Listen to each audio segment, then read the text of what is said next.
Good evening, and a happy day to those of you who are watching this after the live broadcast.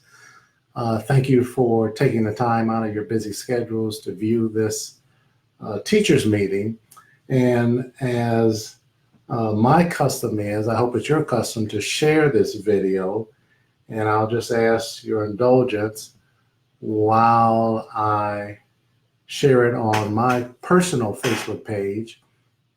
And if you know of someone who is a Sabbath school teacher who could benefit from joining this teachers meeting, I simply ask that you just share it with them. Send them the link. Every week I post another event invite for those who would like to get a reminder that this is coming up. So just share it with those who you know could benefit from this. Many churches have given up on teachers meetings, and I can understand why. Teachers meeting have to be more than just another Sabbath school class. And if you're just joining this for the first time, you'll find out that this is more than just another Sabbath school class. My goal as the leader of this meeting is to give you some good tips on how you can teach your class. So just bear with me while I get this shared on my page. I hope all of you have had a good week. It seems like every week is a busy week, and it gets busier and busier and fuller. We are halfway through this quarter's lesson, and it's been a great lesson. And I would hate for this lesson to end, this quarter to end, and nothing has changed either in our personal lives or in our class. Brother Ricky, good evening to you. I'm so happy that you joined us again. And thank you for sending over the testimonial about how your class went last week. It's very encouraging to me, but it's also encouraging to other people. Brother Ricky followed some of the things we talk about, had a special visitor at their church who remarked how good the class was. I got the same message from another lady who I think watches the replay on the YouTube page, and she remarked just how remarkable the class was to those who were viewing it. So just put these principles into practice. I believe at the end of all of our classes, we should critique ourselves, what we could have done better, how we could have said it better, or something else we could have added or taken away. Don't ever get to the place in your teaching experience where you feel like you have arrived.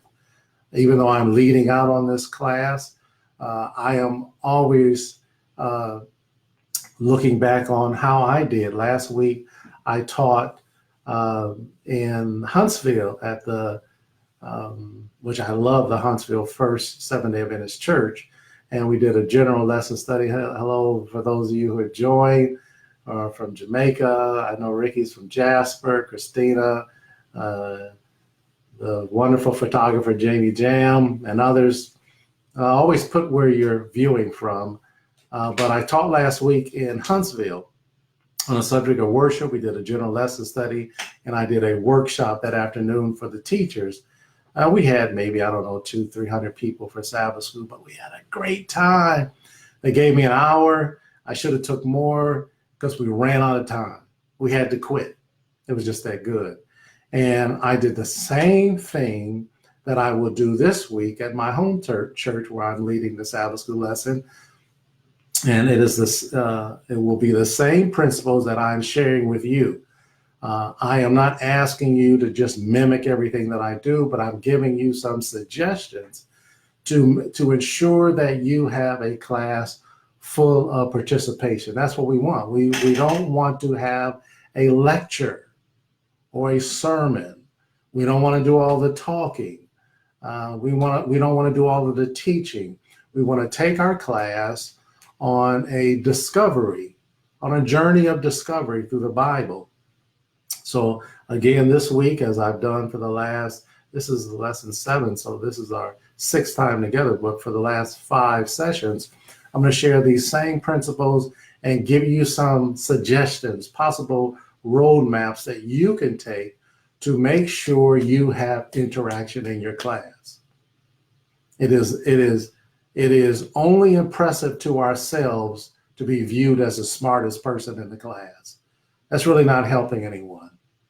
I say that because we want to make sure that as we lead the class, and you'll see that I'm going to talk a lot about asking questions, that we don't ask questions in a way to show that I'm so smart, you guys can't figure this thing out, and you have to have me give you the answer. That's not what we're trying to accomplish.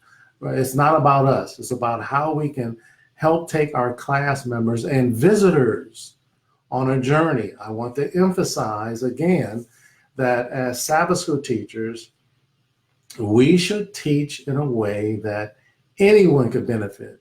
We should teach from the eyes of a visitor. How would a visitor who is not a member of our faith, who is perhaps not a practicing Christian, who just came in off the street, could they enjoy the lesson study? Let's do it in that way. It's possible to do that. And I'm going to make sure that I give you some good tips to do that. This week is Jesus and those in need. Another great topic, as I believe that our job is to sell Jesus. That's what we should be doing. And this lesson, that's what it's all about. But we have to find a way to make sure the lesson is not just a history lesson, not just going over history of the Bible. That serves its purpose. But our job is to not only give information, but to inspire and encourage the people in our classes. We want to inspire them to reach higher in their Christian experience. We want to challenge them, along with ourselves, to grow as Christians. And we want to give them some tools to cope with everyday life. That's what we want to do. We're not just about giving information. Your job, you're not a Bible history teacher, okay? You're going to do more than that. And so, with that being said, for those of you, some of our regulars, you'll know the answer to this.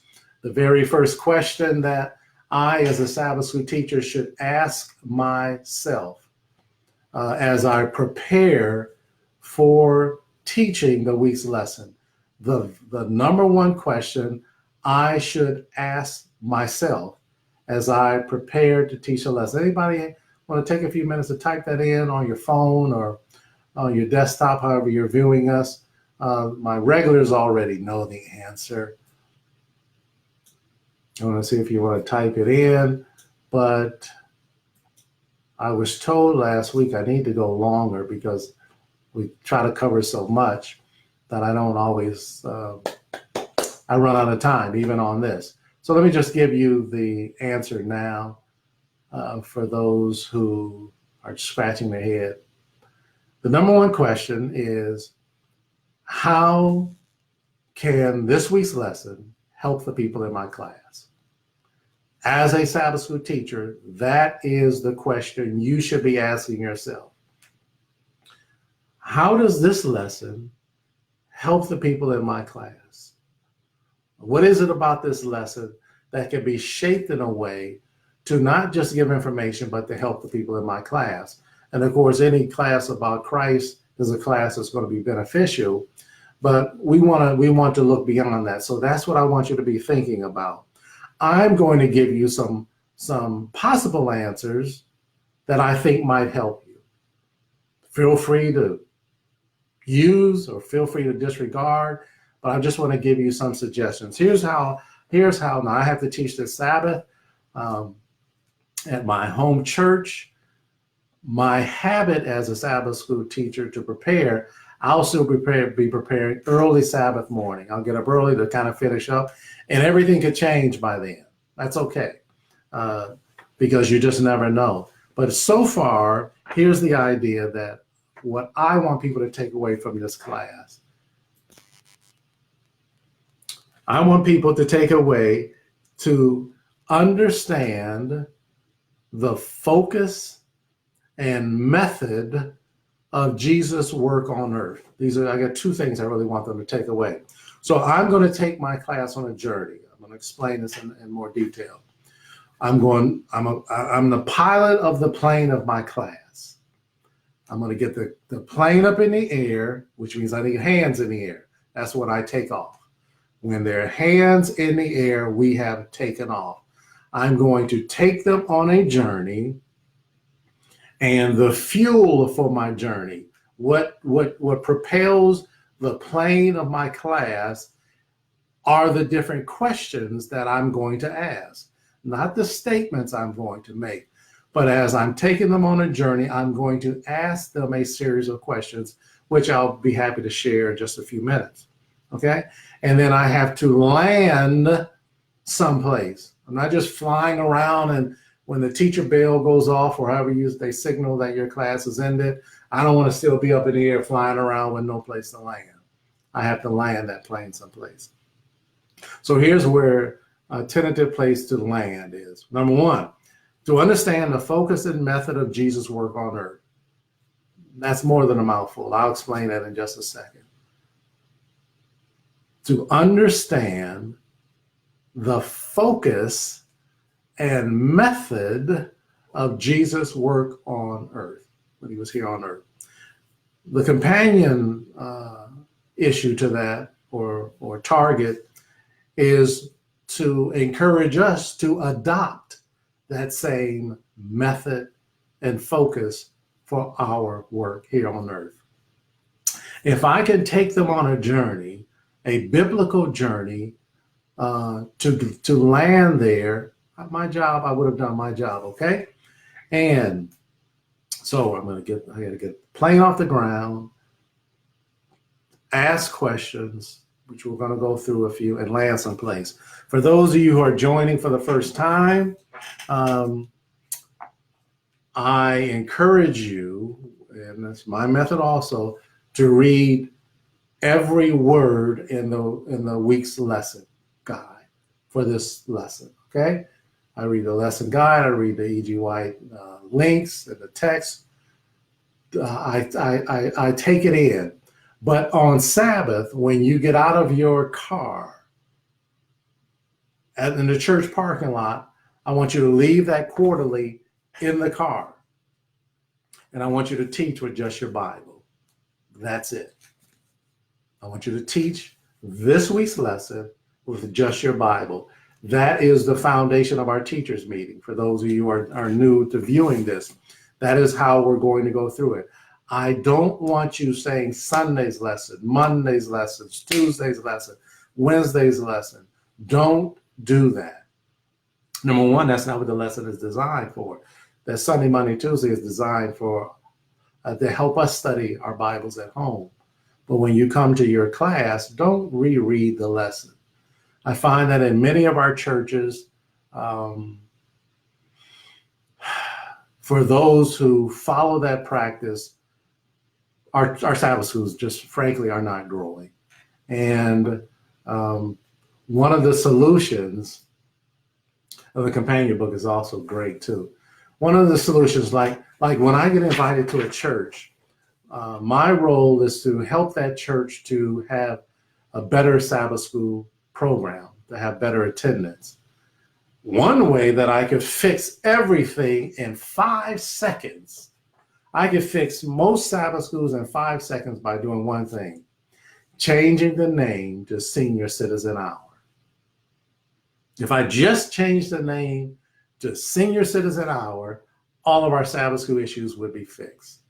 Because generally at 9:15 or 9:30, when most of our Sabbath schools start, it's primarily senior citizens.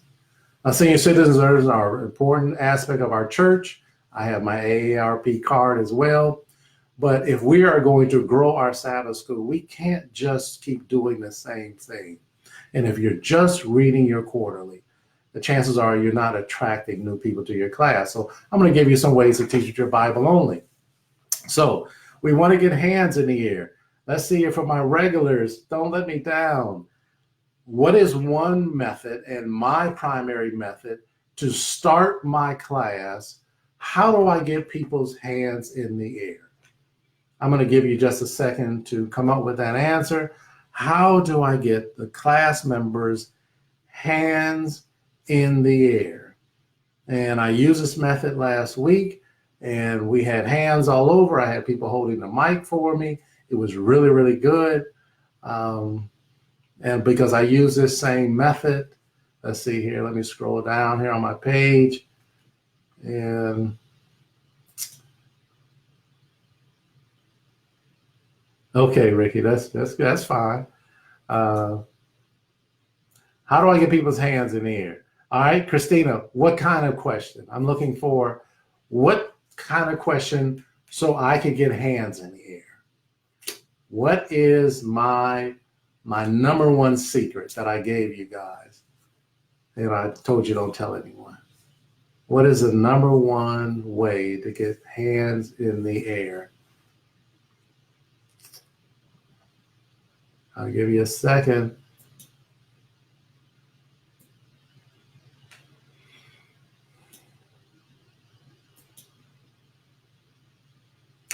I know, Ricky. I knew you had to come. Thanks for coming through for me, Ricky. The number one secret, I don't tell them this is what it is. Like, I'll introduce the lesson. Like this week's lesson is, let's say, we're just, Jesus and those in need. I'll do my little housekeeping first. I have a few things that I say also that I'll talk about another time. I'll say, listen, we got a great lesson. We're talking about Jesus in need.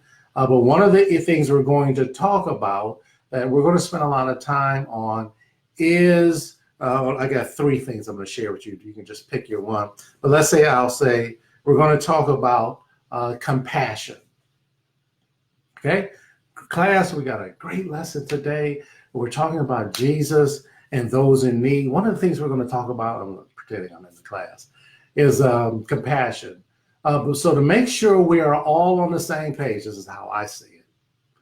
To make sure we're all on the same page, what does the word compassion mean to you? Not what did this week's lesson teach us about compassion? What does the Bible say about compassion? I didn't ask that. I'm thinking there might be visitors here. I am teaching in a way that if a visitor is here, they can participate. I just simply ask, what does the word compassion mean to you? Now I'm going to get people say, I think it means X, Y, Z. Oh, tell me more about that, John. That's what I mean. Oh, I like that, John. Even if they give the perfect answer. Does anyone else want to share with me, what does the word compassion mean to you? I'll do that several times because I am signaling that our class is about participation. I could just start the class and say, listen, class, we got a great class today, and we're going to be talking about compassion. Compassion means X, Y, Z. I can start the class that way, but I need them to participate. That is my goal, not to show them how much I know, but to help them on this journey of discovery. So they'll tell me the answer. I think it means this. I think it means that. Now I have people's hands in the air. Now I told you I'm going to give you several. I'm going to give you a few things. You might like to try that in your class this week.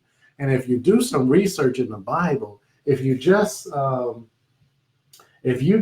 search the word compassion, and just the New Testament, there's text after text after text. But I want to read two. I want to read two texts here. The first is from Matthew 14:14. So, and I'll tell you why I'm reading these texts. First one is Matthew 14:14, and it says, "And Jesus went forth and saw a great multitude, and was moved with compassion toward them, and he healed their sick." If I did use compassion, one of the verses I would ask for a volunteer to read is that verse on that we just read, Matthew 14:14. And then I would ask the class, here's a method for those of you who are new. There's a 3-step process that I want you to try. If you're teaching with your Bible, this is how you do it, and you're going to run out of time. I would ask for a volunteer to read Matthew 14:14. When they read Matthew 14:14, I would my next question is, what does this lesson teach us about Jesus or teach us about compassion? And the reason that verse is so powerful, it shows in Matthew 14:14 that true compassion is not just a feeling of sympathy, but it's accompanied by an action. That's what real compassion is. The compassion is not just feeling, bad for that person's situation, but it also includes relieving it. And in Matthew 14:14, it says, and he was moved with compassion toward them, and he healed their sick. And then another text I would probably ask, and I'll help you kind of sort this out in what order, is 1 John 3:17. After we talk about that, I say, well, can I get another volunteer to read a verse in 1 John 3:17? It's a great, powerful verse. Notice I asked for a volunteer. Some people would read. I'm not calling on anyone to read. You might like to do that, but I don't generally do that.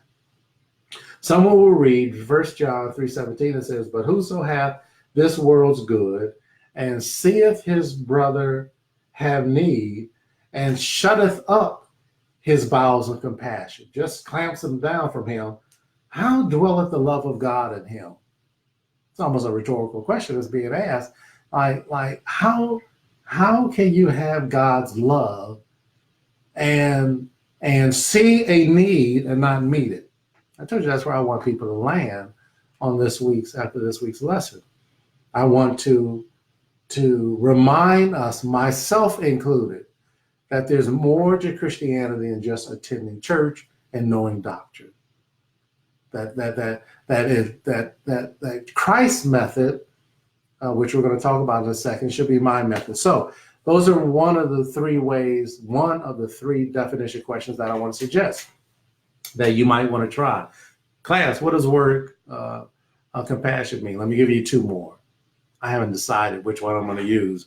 Another one is, what does class? We're going to be talking about what Jesus would consider as success today.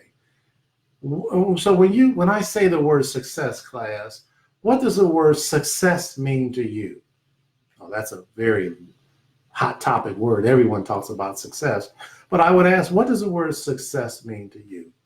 And get answers, and then I'm going to take them on a journey. Another one that I might use is like, guys, we're talking about Jesus today and how he was not a self-centered person. And, we're going to explore what it means to be self-centered, but to make sure we're all on the same page, what does self-centered mean to you? Then I'll shut up. Let them give the answers. Okay. All right. That's some suggestions for you. Okay. So the method that I want you to do, I call it the 3-step method. I want you to ask a question, get multiple answers, then have a Bible text read, several texts read, and rather than after the texts are read out loud, rather than talk about something else, I want you to use those texts for the basis of your next question to move your class along the journey. Okay, so let's just kind of imagine that I asked the question, class, what does the word compassion mean to you? I had several answers. People have given me several answers.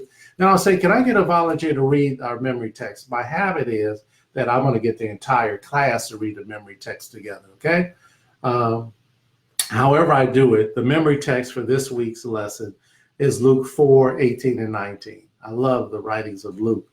But I will ask for that text to be read either by the entire class or by a volunteer. And my very first question, probably after I do my definition question, is what do these texts teach us, tell us, show us? If we read Luke 4, 18 and 19, Luke 4, 18 and 19, the Spirit of the Lord is upon me because he hath anointed me to preach the gospel to the poor. He has sent me to heal the brokenhearted, to preach deliverance, so on, so on. We could run out of time on just this one verse. We won't even make it through most of the things. Now that's okay. I told you only concentrate on 2, 3 things at the most for your class.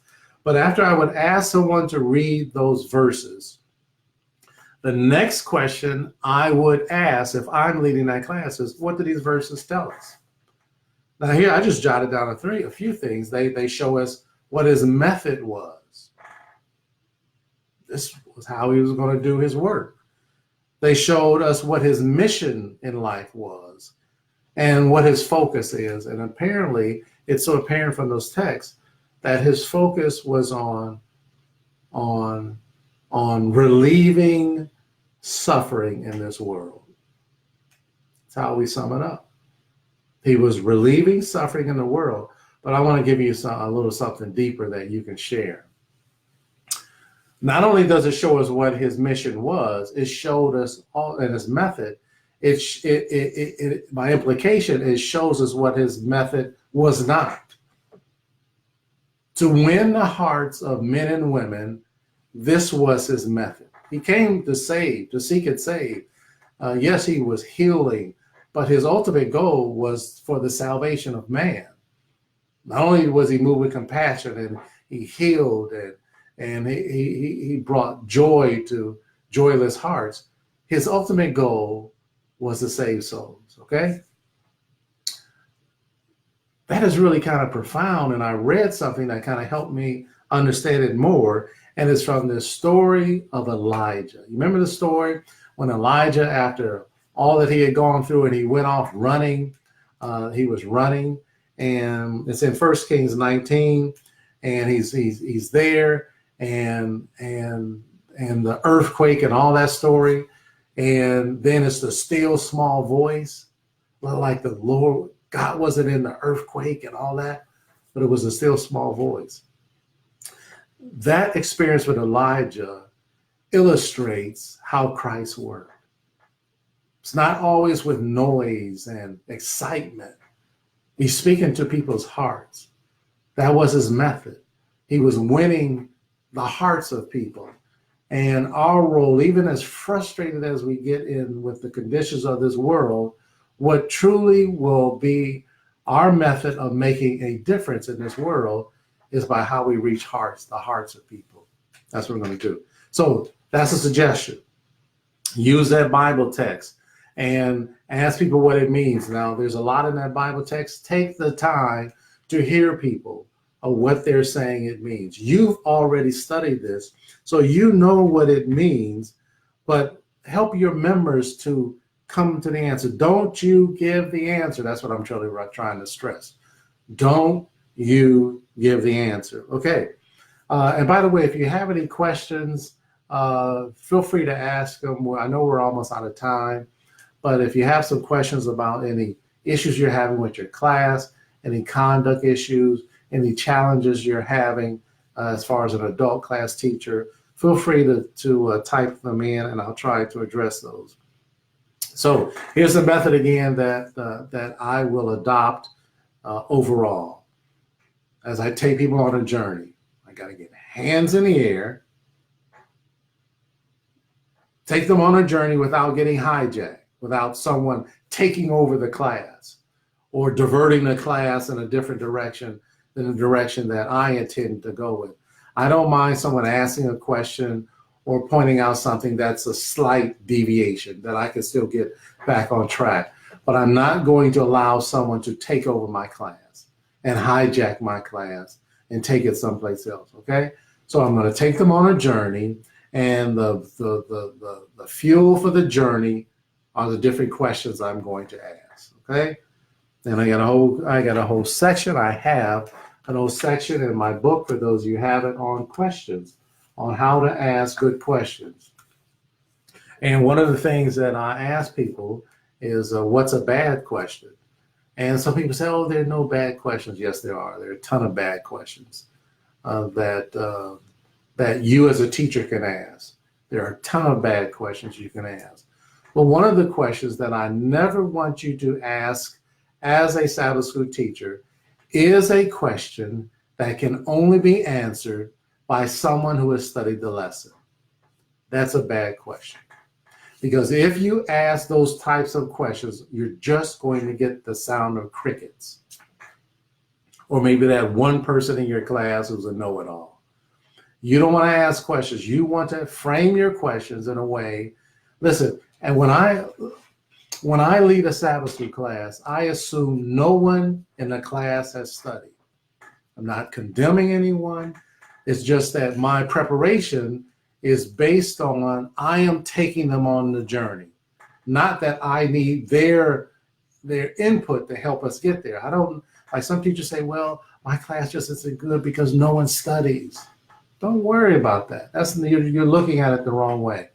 You want to make sure, Juan Carlos, make sure that you teach in a way that anyone can participate.